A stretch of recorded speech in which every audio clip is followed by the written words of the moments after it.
Hello po mga kababayan, magandang umaga po sa lahat. Ah, Hindi na ako nakapag-vlog kahapon or nung nakaraang araw kasi sobrang busy po sa mga ginagawa namin doon sa bakasyon. Tapos nag-impake po at hindi po tayo pwedeng mag-video doon ng kahit ano-ano pong makukuha natin sa videos natin. Kaya kahapon ng hapon, mga alas 4 po, ay alas 4 po kami na umalis doon sa Alcards. Nagbiyahe po kami ng 10 oras mahigit. Kaya nakarating kami dito ng alas 3:30 ng madaling araw. Tapos pagdating po dito guys ay nag-asikaso po ako ng mga dala namin ng mga luggage. Dinala ko po doon sa second floor sa mga yung mga gamit nila sa kanilang kwarto. Kaya ito guys, sobrang pagod, puyat ng katulong, gutom talaga kasi petsa lang yung hapunan namin sa biyahe. Hindi na po kami kumain sa restaurant. Kumain kami doon bago pag-alis namin, kumain kami ng tinapay tsaka gatas. Yan lang po yung pagkain namin. Sobrang hirap guys, sobrang pagod. Sarap na matulog na hanggang hapon. Pero hindi natin yung tulog natin hanggang hapon kasi sobrang maalikabok ang bahay kasi 2 weeks kaming wala dito. Lalo na po sa labas guys, grabing mga buhangin pumasok kasi sobra siguro lakas ng hangin dito. Tapos yung mga anong tawag nun, kasi guys, kapag pumutok yung sandstorm guys, sobrang dami ng mga buhangin nakapasok sa gate, lakas ng hangin. Tapos wala kami dito, hindi na linisan na bukasan. Kaya ito guys, ngayong araw matulog ako ng 2 oras o 3, kaya pagising ko ang dami kong gagawin guys, sobrang alikabok. Ngayon hindi pa ako naglilinis kasi nandyan sila sa sala eh. Hindi pwedeng na maglilinis habang nakaupo sila dyan. Kasi magalit yan sila pag nakaupo sila sa sala tapos kumakain tapos nagwawalis ka dyan or ka dyan. Hindi pwede. Kaya hinihintay ko talaga silang akyat sa taas para matulog. Pero andyan pa rin sila nanood pa ng TV, alas 5 na ng umaga. Dapat maglinis na ako diretso kasi marami pa akong tupiin nung nilabahan ko nung pag-alis namin bago kami umalis. Tapos yung mga nilabahan ko kahapon na mga gamit ng aking mga alaga ay hindi ko pa na-plansya guys, kaya plansyahin ko yan mamayang gabi. Umaga na dito guys, pero wala pa akong tulog, walang kain. Buti na lang ay may mamon po dito may mamon po naiwan sa room ko, kaya kinain ko yung isa. Sobrang gutom pero tiisin ko, mamaya pa magluto eh. Mamaya pa ako magluto pagising nila. Pero may may noodles ako dito guys. Pagising ko mamaya magluluto ako guys. Sobrang na talaga. Yung antok ko talaga na hindi ko na ma-explain.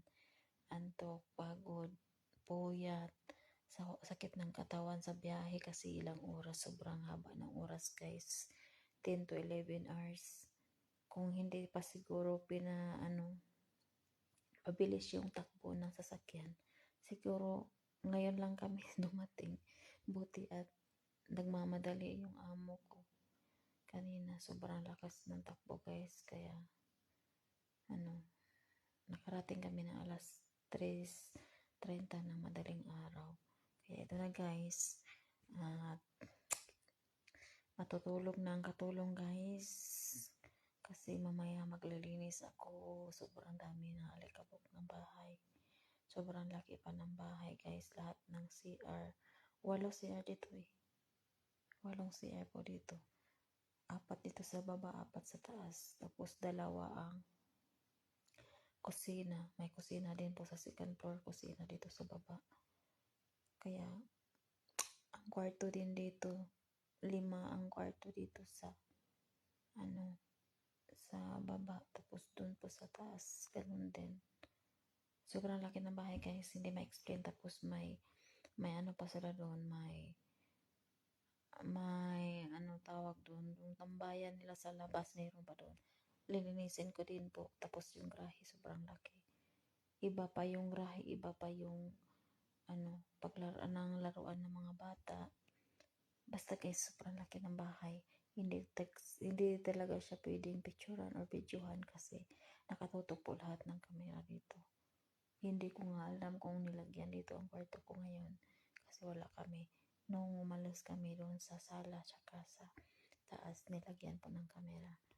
Hindi ko nga alam kung dito sa kwarto ko nilagyan ba kaya ng hidden. Hindi ko pa na-check.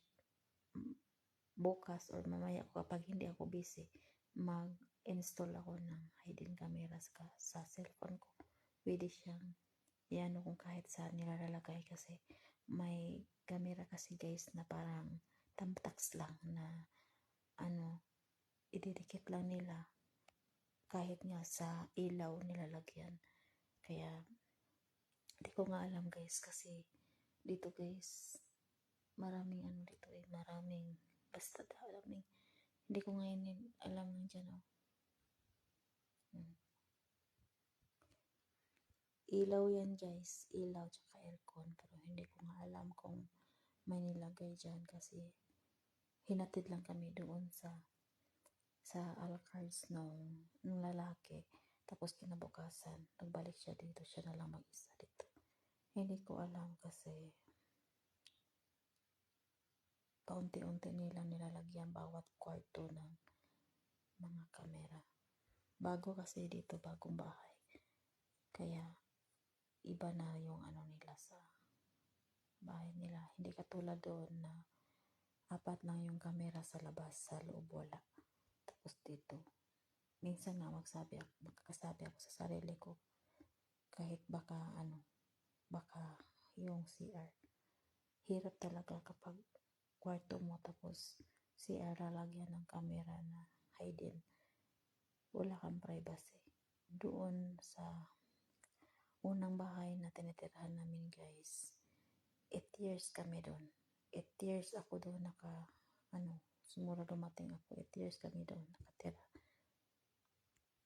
Simula dumating ako tapos wala akong privacy sa room doon. Walang lock.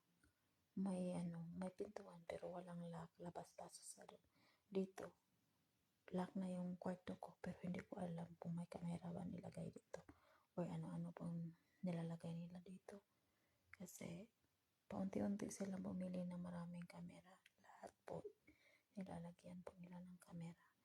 Pero hindi ako takot kasi hindi naman ako noon hindi nga ako nagnakaw ng kanilang mga alahas. Hindi ako nang gagalaw ng mga gamit niya na hindi sa akin. Kaya noon kahit walang kamera noon inaasa nila sa akin yung mga alahas nila. Pero hindi ako matakot dyan. Kahit anong mangyari dyan.